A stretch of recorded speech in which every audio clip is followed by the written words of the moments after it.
the same mindset, it's the same mentality. And what that led me to deduce, other than the common sense perspective, is that when you break everything down to the brass tacks, it comes down to one central trunk of the tree.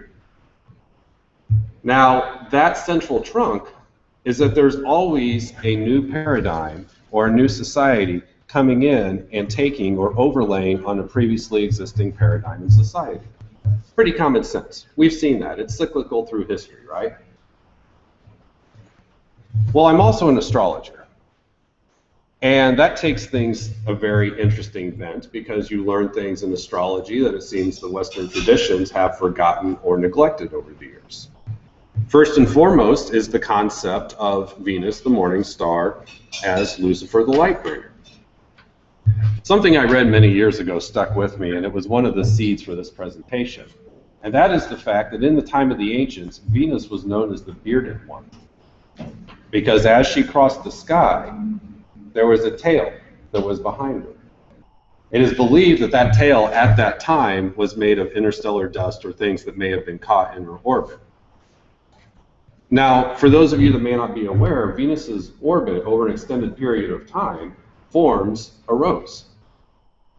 So right off the bat, we have the concept of Venus equating with love, something that all of us work with all the time, or at least we know people that work with it. And Venus is the morning star, as well as the evening star, depending on the time of year. Now, there has been a lot of exploration and a lot of writings into the concept that with the demonization of Lucifer, it was also a demonization of the divine feminine.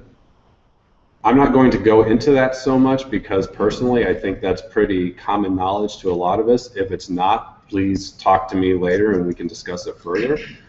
But what I noticed is that not only is it a demonization of the divine feminine, it's also a demonization of anything that came before. That's point number one, which is always fun. You know, I love how these things that seem very disparaging all tie together in the long run. Now, the second thing that really spurred this is that context is everything. Context, context, context. We can take any teaching out of any belief system, remove it from context, and use it to justify anything. We see it all the time. That's one of the reasons that the U.S. military is engaged in places all over the world. They take something out of context and exploit it. And it's not just the U.S., it happens everywhere. I'm not going to single any one culture or society out here. It's a global phenomenon. The reason that I mention it is that if we put things into context of the ancient times when a lot of literature was written that we use, we get a much different picture than what we may have now if we give it a very superficial glance. The one that jumped out the most to me is the archetype of Lucifer and Jesus the Christ. When you put it into context, all of a sudden, things start adding up. Things start making sense. I was a little skeptical. I'm a big fan of skepticism, so if there are other skeptics in the room, I give you love, because you know, that's the only way that we process is by being skeptical and finding out why, how come, what does this mean, where did it come from. And the first place that I started with were the basic references to what an archetype is, currents of energy such as egregores and consensual thought forms, and then also the civilizations and the impacts and what was going on geopolitically at the time of the writings of said literature. The first thing to really pay attention to is the fact that archetypes, for those of you that may not be aware, is something that Dr. Carl Jung explored extensively. He put a lot of emphasis on the fact that there are certain archetypes of behavior or people that all of us undergo individually in our lives, and that some people may undergo for an entirety of life. I was speaking with a Native American shamanic friend of mine before he made his transition, and one of the things he talked about was an interesting explanation of archetypes, in that in a lot of Native traditions, what they look at as archetypes are roles that would have been in the tribe. So for example, you have the shaman. He always gave me a lot of trouble for having a lot of scout medicine or scout archetypes or scout energy, because I was constantly doing the reconnaissance for places. If I was curious about something, I'd go check it out before I actually went there for the first time if it was possible. It's constantly on the go, very nomadic. And so he would go through and he would look at the different roles that someone had in a tribe, and those were his archetypes. So he kept it specialized to his particular belief system. Now what Dr. Jung did is he took that one seed idea and extrapolated it out. That got me thinking about new archetypes, or perhaps lost archetypes that have been lost to the sands of time. One of my favorite things to talk about is the fact that there is a archetype that's currently under attack in modern society, and that's the concept of the holy warrior. It's been polluted, it's been degraded, it's even seen as a bad thing, and that got me to the point that, well, if this one's being under attack, what other archetypes are out there that no longer exist? And all of a sudden, I felt like I was hunting dinosaurs. You know, do they not exist because they just grew out of vogue and grew out of fashion? Do they not exist because they're no longer applicable? What's going on here? And then, of course, as scientific method teaches, if something is true, its converse is true. And I decided to look into what archetypes are new and coming out. What are the new ones that are now coming into being and getting a lot of energy with them? For that, I was inspired by the author Neil Gaiman in his book American Gods, who talks about the concept of a goddess media. Right there, it's like, well, you could see how that could have been there through the centuries, but not under that context. You know, it would have been known as a very different vibe, but the end result's the same. And then I got to thinking about how that modern concept of a goddess media is really a reinvention of a current of energy from many years ago, redefining itself in the present society that we know. So then I started looking at a lot of things, and I started making a lot of connections. And you know, when the mind starts making connections, you gotta look within first. You know, where are these coming from? Is it me? Am I projecting something onto something that doesn't exist? Why is it exactly that my mind is going down this route? When I started looking at that, I started finding myself being drawn to Prometheus, Icarus.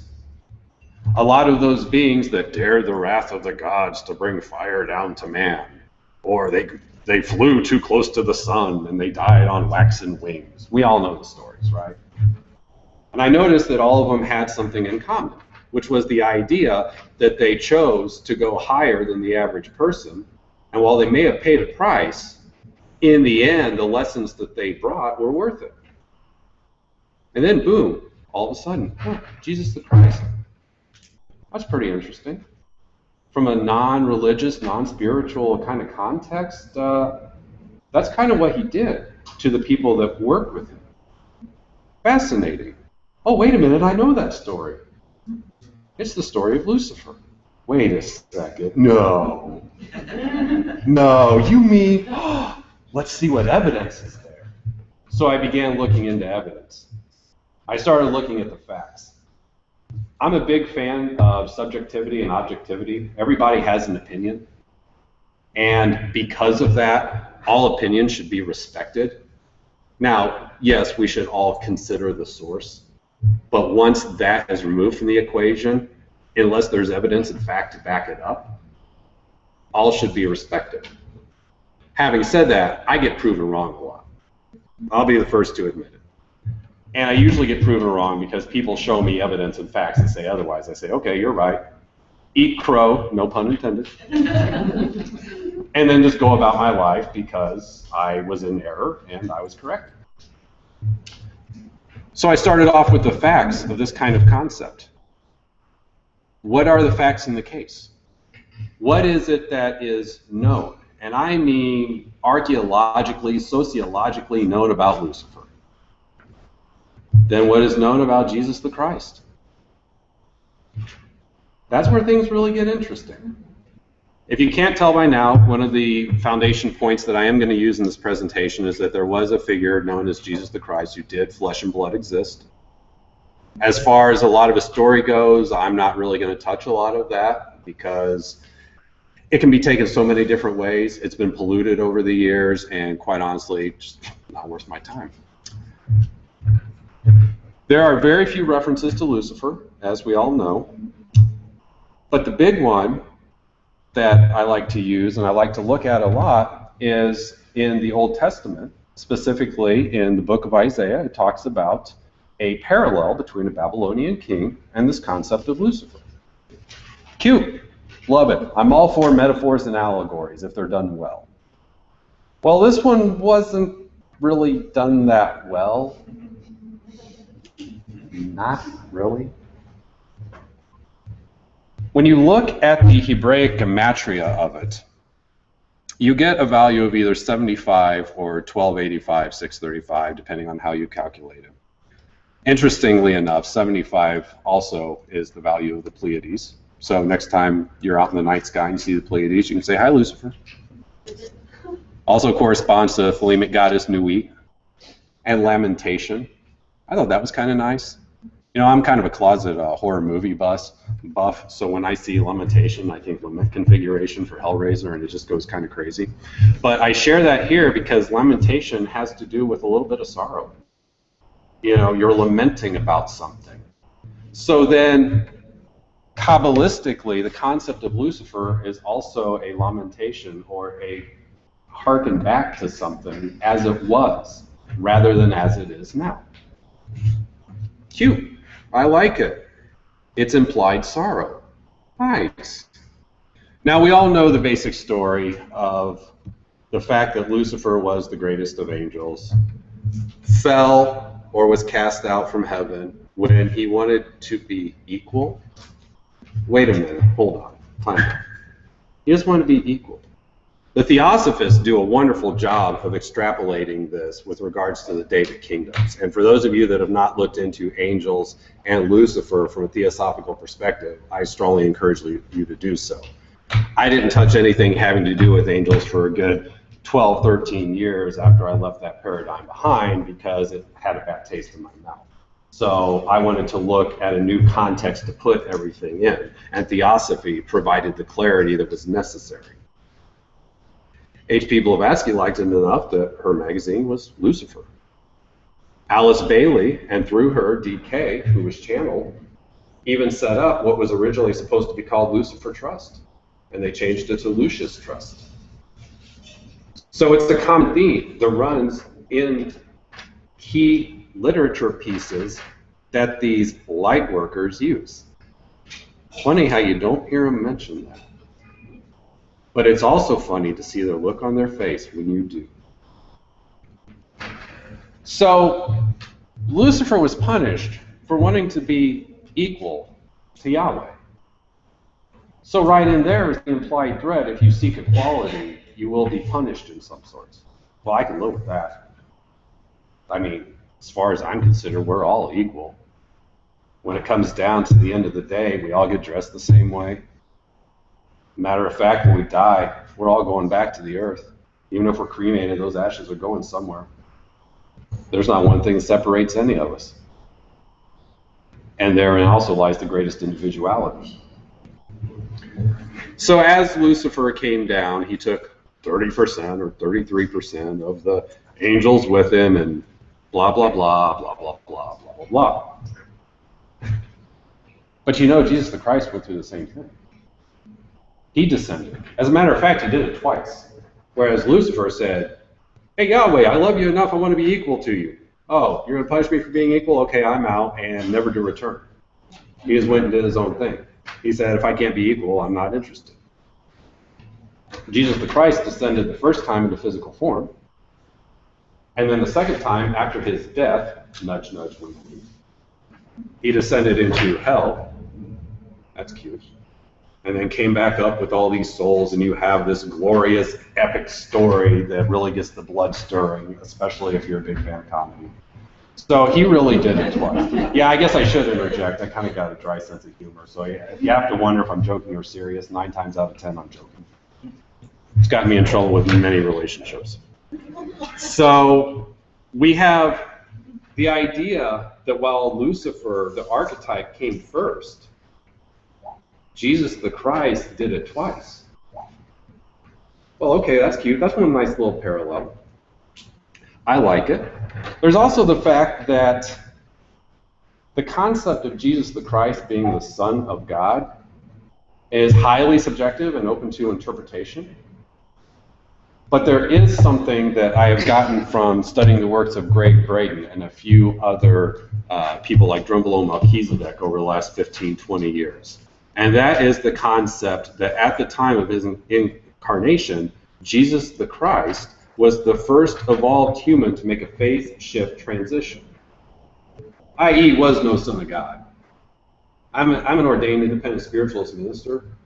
Spiritualists do not believe in the concept of immaculate conception, just so you know. And the reason we don't is because that's just silly.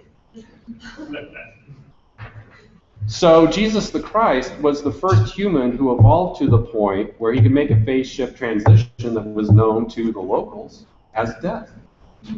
So he was the pinnacle of development at the time he existed for all of us as a species. Well, wasn't I just reading that Lucifer was the pinnacle of existence and development for the angelic realms and the David kingdoms? Wait a minute, I see another parallel. Hold on, no. Let's look at where Lucifer comes from, because this is getting good. You know, it's midnight, I'm hopped up on coffee, my cats are climbing all over the place, I got some music running in the background, and it's just hitting the groove. We've all been there. So the next thing that I look at is the concept that, okay, both were pinnacles of development, both did descents of a kind, and the very kernel that prompted all this action for both was a quest for equality. There was no silly rebellion kind of concept. It was, hey, I want to be equal to you. Lucifer said that. Jesus the Christ said that in his Garden of Gethsemane famous speech, Eli, Eli, lama sabachthani. Why have you forsaken me? And then he realized, well, this is what I'm put here to do, so I'm going to do what is necessary to do. And I went, wow, wait a minute, hold on. This is good. This is the same archetype. When I look to where the idea of Lucifer comes from, it's actually a bastardization of an old Canaanite story having to do with the god Atar. Atar, who attempted to take over the underworld and failed. Now, you could really say that same thing about Jesus the Christ. Couldn't you? He went down to hell and brought souls, but it got him nothing. He descended in the physical form to show people that love is the new paradigm, but I think we got 2,000 years worth of experience to see how that failed. Did it help in some ways? Yes. Was the message horribly misunderstood, grossly translated, and used to produce some of the biggest acts of villainy consensually in this planet? Yes.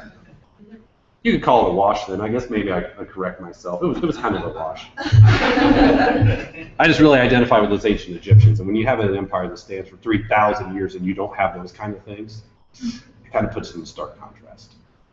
At least they did everything unified. You know, as Roswell. Pun intended.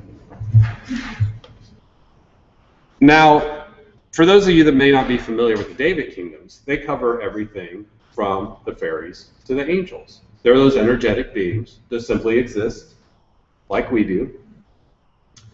And as Dion Fortune goes into great lengths to explain in the Cosmic Doctrine, one way to look at them are just simply emanations out from source.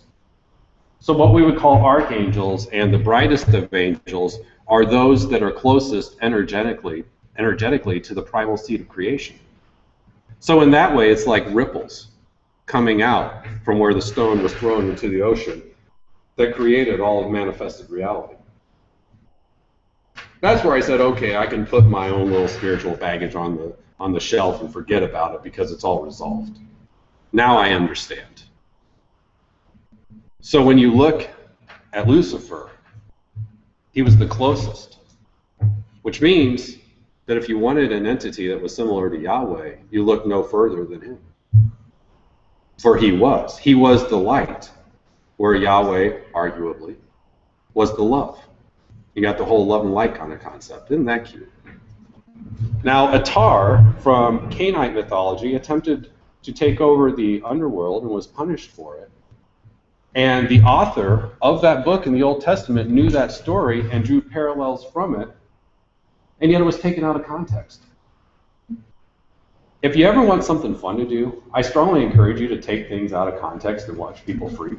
It can produce a lot of laughs, it can produce a lot of shock value, and if you've got your sigils and your talismans up ahead of time, you can collect a lot of energy. Just saying. Both entities went against the conventions of their environment. Jesus the Christ. You know, we know plenty of the stories about how he interacted with the Roman officials and what he did for and to the Roman Empire and the Jewish culture at the time. He was kind of a rebel. Many years ago, I used to hear a lot of people equate him to like the hippie of his day. I don't know that I'd go that far in hindsight, but the parallel is true. He was kind of a radical. He was someone who liked to push the envelope. He was someone that would use extreme measures to draw people's attention to things. Well, Lucifer did the same thing. As a matter of fact, he was the first member of the David Kingdom to achieve individualized consciousness. Most angels are automatons. They're built for a particular reason. They serve that particular reason. If you try and work with them for a reason other than what they're built for, it goes horribly, horribly wrong, or it goes nowhere. He was the first one to say, hey, wait a minute, I can think for myself. How cool is that? So I guess a parallel then would be Dr. Timothy Leary's Lucifer. But neither Lucifer nor Jesus the Christ was content with the status quo of the environment they found themselves in. They said, hey, it's time for a change. As a matter of fact, and this has been written about extensively, you could even trace back all of our individual free wills as a gift from Lucifer. And it's been written about extensively in occult literature over the last 200 years about the fact that one of the things Lucifer does is he anchors the darkness or the light, depending on your preference, for all of humanity. You know, the movie The Devil's Advocate summed it up best. I'm a fan of man, because he is. When you start really picking it apart, isn't it kind of cute? I mean, it's the same archetype. It's just looked at it from a different perspective. Before the time of Jesus the Christ, everybody said, oh, you're the morning star, you're the light bringer. The bringer of the light, not just of the physical dawn, but also the light of illumination into our lives. This is excellent. And then after the time of Jesus the Christ, and we had the demonization occurring, then you had the, oh, Jesus, you bring us the light. I am the way, the truth, and the light. Well, wait a minute. Did we just hear that for a few thousand years? Wait a minute. Why do I need a being named Yeshua to tell me that? I already know that. You know, it kind of reminds me of the old Russian proverb, meet the new boss, same as the old boss. It's just a different perspective where Jesus the Christ was love, Lucifer was light. And I don't know about you, but if I got to choose between mental clarity and illumination versus feel-good emotions like love, I'll take illumination any day of the week. And it's not just me that believes that. I got that concept, actually, from Samuel Taylor Coleridge's poem, The Rime of the Ancient Mariner. The second to last line in it. The wedding guest is a sad and wiser man. With that illumination, we gain wisdom. With that wisdom, we gain clarity. When we drop physical forms, all we've got is the integrity of our word, our will, our light, and all the wisdom that we accumulated through this incarnated existence. So that means feelings of love are secondary. Now, one of my favorite phrases for love is that it's a chemical cocktail. You can buy it on Amazon. I love that. Can you buy illumination? No. And that's probably the biggest difference between the two facets of that one archetype. Working with Lucifer, tapping into that energy, it's a consciousness of freedom. It's a consciousness of illumination. It's a consciousness that you can't buy. It's very Gnostic in that way, that it's inner gnosis. But by that same token, that also means that in some ways you're walking the harder road. Not just because you're going against consensual societal concepts and thinking, but also because you're choosing freedom and illumination at the expense of everything. For those of you that are familiar with the Western and Thelemic concepts of knowledge and conversation of the holy guardian angel, there's a parallel right there. Crowley knew it to a certain extent. He didn't really talk about it a lot. But what I really like is if you read a lot of his writings and you put that concept in your mind before you start reading them, you see he didn't talk about it a lot, but he talked about it everywhere, if you knew what to look for. He left the breadcrumbs. When working with this particular archetype, it's very, very important to realize that if you're not careful, you get the best of the two archetypes. When working with Lucifer, I've seen many people embody elements and views that have to do with Jesus the Christ. When working with Jesus the Christ, I've seen many people that are very Luciferian. Now those are the ones you don't tell that to. Under most circumstances, there are no absolutes. And the other central thing to both points, they both have humanity as their central focus. Both of them cared enough about humanity to make the evolution of our species their first and foremost priority. Lucifer did it through wisdom, bringing light, illumination, light bearer. Jesus the Christ thought he did it by bringing a message of love. Now that we're 2,000 years into the game, we can reflect on both, see who was successful, see who wasn't, see how they were successful, see how they weren't, and we get to pick a little bit from each to incorporate our own spiritual mastery and spiritual paradigm. Well, that really sets a good tempo for the next 2,000 years, doesn't it? I'm getting excited for this age of Aquarius. It's going to be fun. You're going to have all kinds of people saying, yeah, I like that kernel of truth from that spiritual belief, but I don't like the dogma. Sweet. Take it dogma free. You know, it's like coffee. Caffeine free, dogma free. You're still getting the same buzz. The other funny thing about this particular archetype is that they're still both evolving. I let that hang there for a second for the simple fact that a lot of people have a tendency to think that the Jesus the Christ archetype is dead and static. Not so much. As a matter of fact, the proof that we have of that is the fragmentation that are under the Judeo-Christian belief system.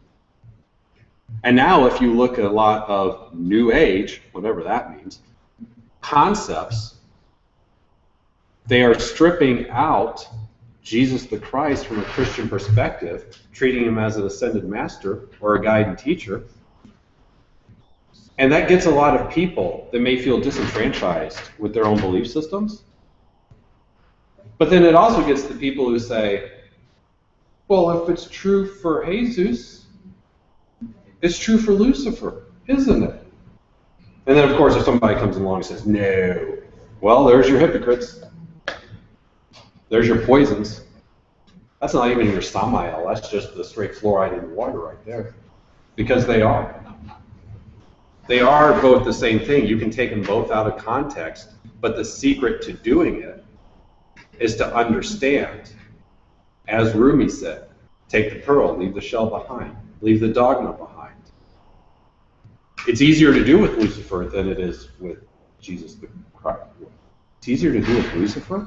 It's easier to take him out of context? Wow. Well, that's pretty cool. Because it means I don't have to buy in any of the claptrap to work with it. It means I don't have to worry about the karma attached to that egregore tainting everything I do. Whereas with Jesus the Christ, because he's more of an emotionally driven concept, you get a lot of that karmic baggage. Does anybody have any questions so far? I would just raise a point that traditional Christianity has mutilated both of these archetypes. If you take Jesus from a purely Gnostic point of view, he wasn't working for Yaldabaoth, Yahweh. He was working higher presence. And that's echoed in a darker way in the emergence of anti-cosmic Satanism, such as the Temple of the Black Light. And you bring up an important point there. A lot of times what Theosophists in particular brought to light that's been extrapolated is the idea that Jesus the Christ's life was overlit by the energy of Sananda to further that parallel along. Yeah, and that's, you know, that's something else that's important too, is that each one simply embodies a state of consciousness. But as we all know, that's not the beginning and the end. If we do it wisely, that's a doorway. We can take it further. And that's where you hit the nail on the head. That's where it gets more Gnostic. When we look at these, whether disparaging or as flip sides of the same archetype, that's where we can begin the inner work. It seems like that's our destination, but really it's not.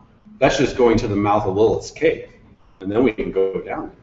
I would also submit one other thing, that these were both much more spiritual archetypes that were perverted purely by non-spiritual rulers who wanted to take something people were likely to believe, mutilate the dog shit out of it in order to control people.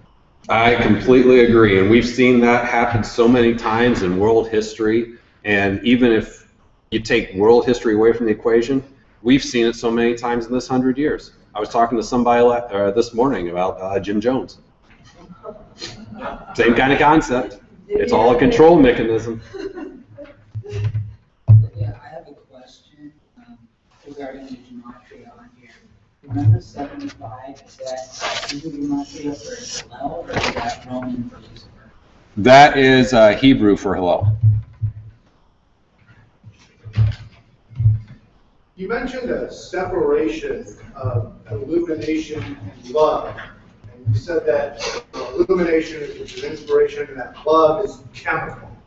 And to me, does that mean your perspective is coming from a monotheistic separation of the spiritual and the body, or, you know, because that seems... No, and I'm glad you're bringing that up. Yeah, no, I'm glad you're bringing that up. It's not a separation between the two. It was a little tongue-in-cheek on my part that fell flat. Love is much more than a chemical interaction. Okay. And you are correct. They shouldn't really be separate. You know, a lot of times, if you see separation, it's a red flag. So thank you for the chance to clarify. And the love the mystics are talking about, if they're true mystics, is the realization that we're really all one in the realm of being.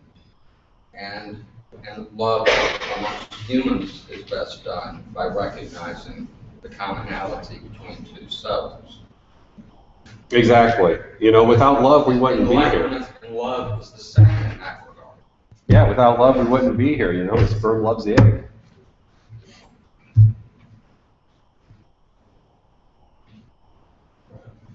Any other questions? Yes. I'd like to add one thing that I think that love and illumination are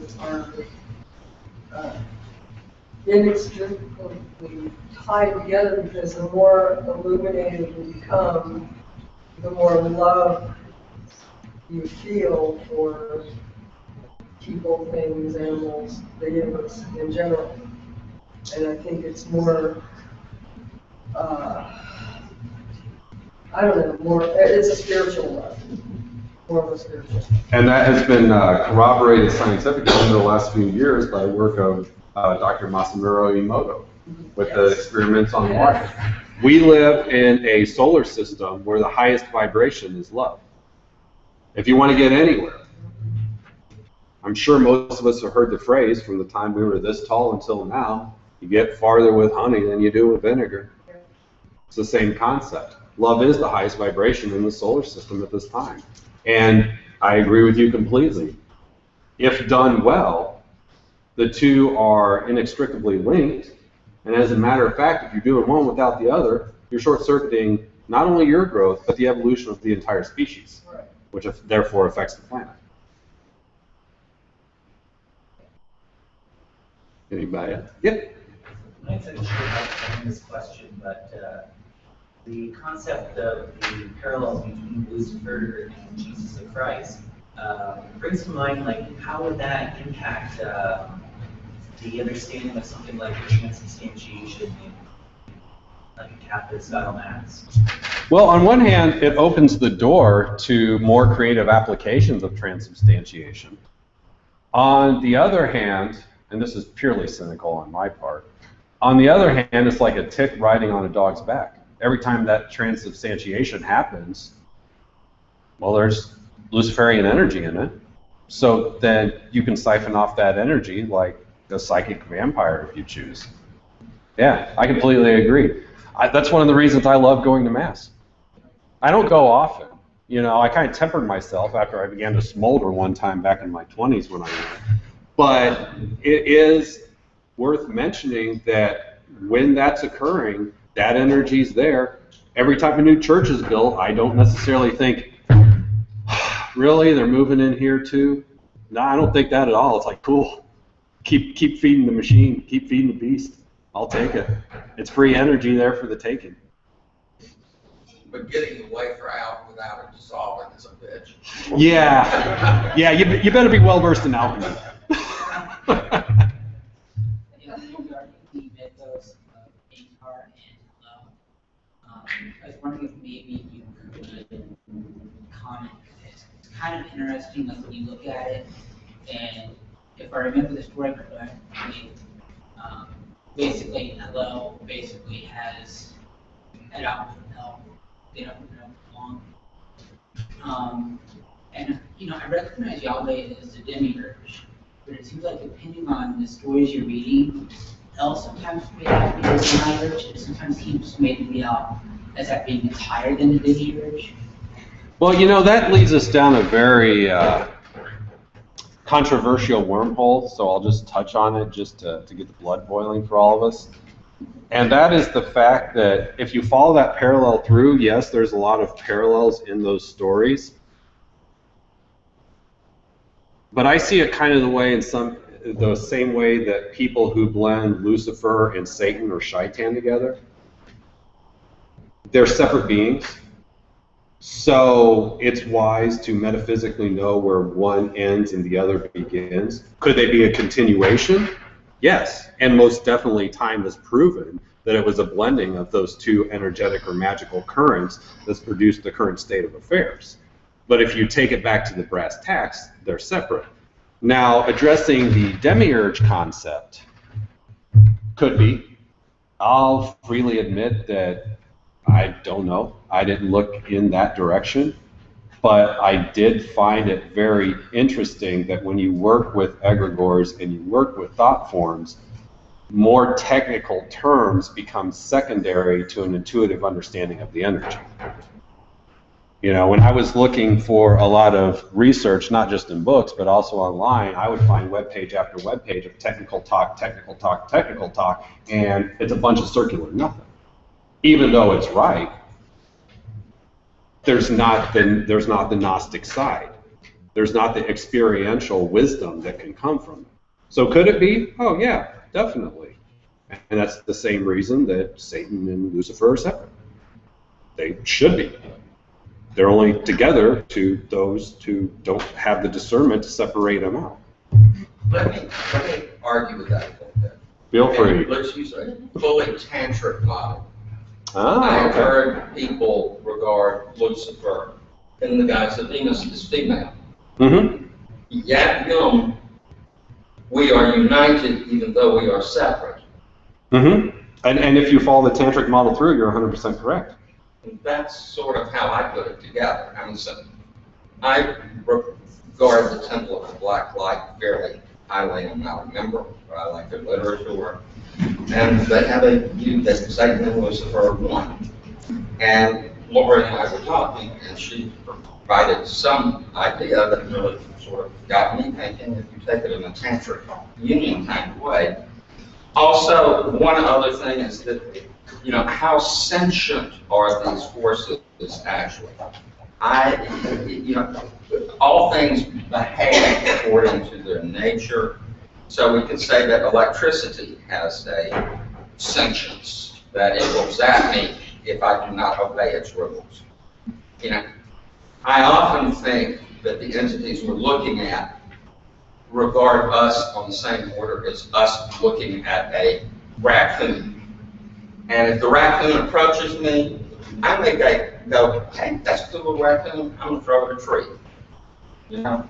So I guess what I'm trying to say is our level of complexity really causes us to not really be able to fully understand this stuff and poke around at it.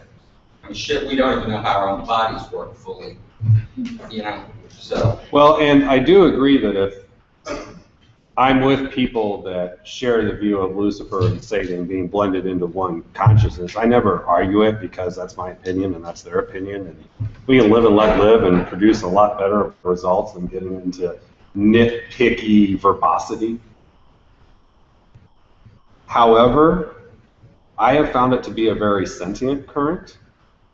The consciousness of it and the consciousness of egregores in general is something that I watch extensively since I had an experience with it a couple years ago that didn't necessarily change my view, but it brought my perspective of understanding to a new level when I was sought out by an energetic current that I knew nothing about.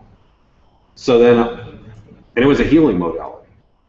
So then I went, wait a minute, if a healing modality is sentient, something that, you know, I'm going to clear my head, bring the healing energy through and send it on, something like that that logically shouldn't have sentience, had sentience.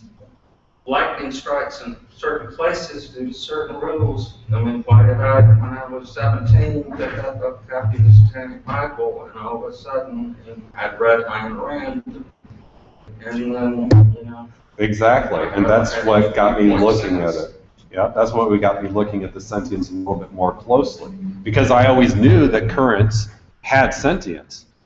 But when a natural force, lightning, healing modalities, start showing sentience, really?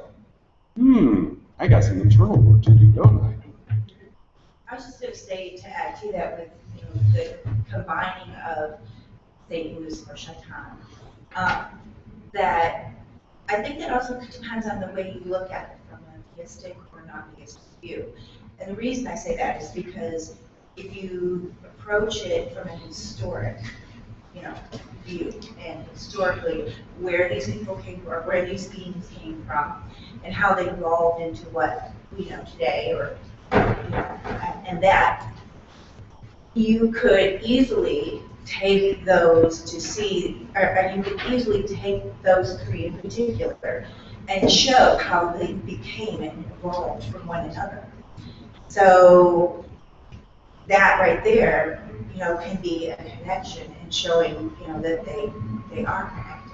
Oh, I completely agree.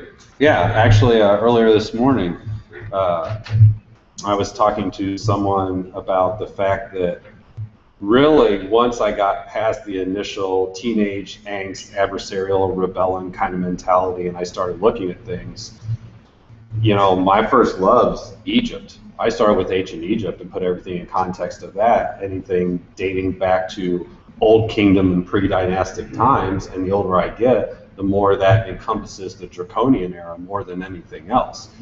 So one of the things that I really like to do is focus on the historical timeline, just for understanding, because you're 100% correct. If you look at the timelines when all these cults and centers of worship happened, you can see how one fed into another. And while we're specifically focused on Western European and Middle Eastern concepts here, this same line of thinking can go extrapolated all over the globe and produce the same results. However, when you break it back down to its roots, what do you find? You know, it's kind of like a tree. You can work with the trunk. Awesome. But do you know the root system? Do you know where that seed came from? Because all of that can be traced by looking at the roots. And it in no way takes away from the integrity of the trunk. But it also winds up just being one small sliver or snippet of what it became. So I think it's very important to keep that in mind, because we're also not talking about things that are mutually exclusive. You know, there's a tendency when we talk about complex subjects to think of them mutually exclusively, and they're not. They're overlaid. It's more like a concept of Maslow's hierarchy of needs. Not that there's one on top and at the bottom, or the Vesica Piscis. It all kind of blends together. And because of that, it almost allows for an incalculable amount of perceptions and perspectives and working modalities. Let's bring it back to the brass tacks. But they all came from the same, roots, right? Could they be used as the same archetypes?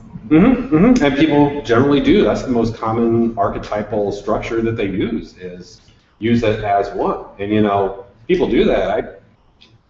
When I was younger and more rebellious, I'd get in people's face about it and be like, that's wrong. And then I went, oh wait, I gotta grow up, because that's not effective. So now it's just live and let live, You had mentioned that part of what spurred this was an investigation on possible lost archetypes and the interest in new archetypes. Did you discover or see anything else along that vein, or do you kind of feel that what may be lost is actually just a new emergent version of the old ones to be more applicable to our time?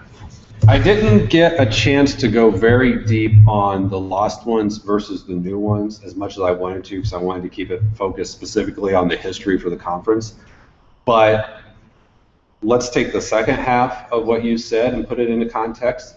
The fact that we're all sitting here today means that there's a resurgence to a public degree of this entire current.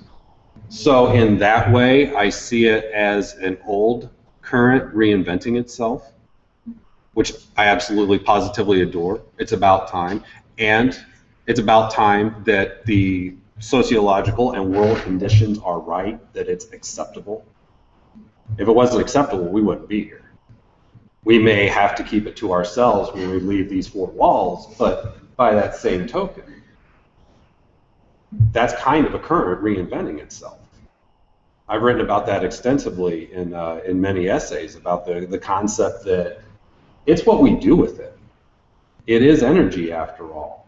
It's got its sentience, but by that same token, we don't have to turn over our personal power to it to guide us. If we see new archetypes emerging. That's a really exciting concept, that we don't know what other currents or archetypes are out there that are waiting to reemerge and we're seeing a lot of that, like you said. Exactly, and I love that. Every morning I wake up and I wonder, what's the day going to bring? And it's the Bushido code too. I wake up, I'm like, what's the day going to bring? I'm going to die. Okay. You just accept it and move on, and then when you don't die, it's like, oh, cool, I had a great day. Getting us through madness. Anybody else? Well, thank you all for this opportunity. Like I said, if you want a copy of it and you didn't get one, just let me know.